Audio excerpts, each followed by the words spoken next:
Pensiero del giorno, mercoledì 14 agosto. Superare la paura nelle difficoltà.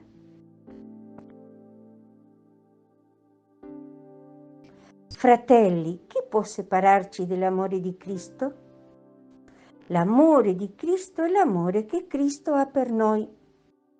Che Cristo è il Figlio inviato dal Padre per salvarci ed è una sola cosa con Lui, l'amore di Cristo indica qui l'amore infinito che il Padre ha per il mondo e per ciascuno di noi. Se questo è l'amore di Cristo per noi, allora per il cristiano non ha più senso preoccuparsi e tantomeno temere, angosciarsi e diffidare.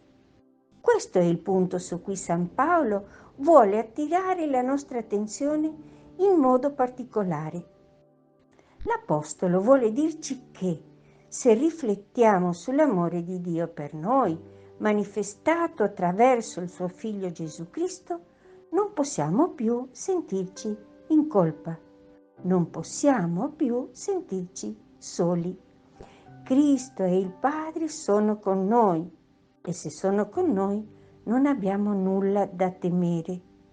Nessuna difficoltà, nessuna minaccia può spaventarci, nessuna forza al mondo può ostacolare il piano di salvezza che essi hanno per noi.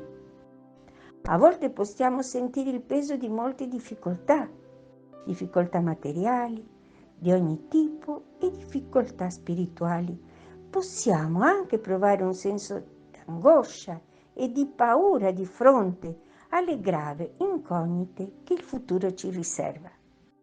Ecco allora un modo per vivere questa parola, testimoniare la nostra fede nell'amore di Cristo per noi, cioè che Cristo è con noi, che l'amore del Padre è con noi. Chiara Lubi, estratti dal commento alla Parola di Vita, agosto 1990.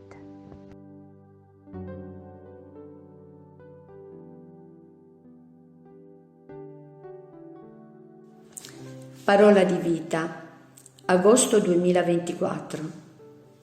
Signore, è bello per noi stare qui. Siamo membri del movimento dei focolari da vari paesi dell'America Latina e dall'Italia. Ti è piaciuto il video? Metti mi piace.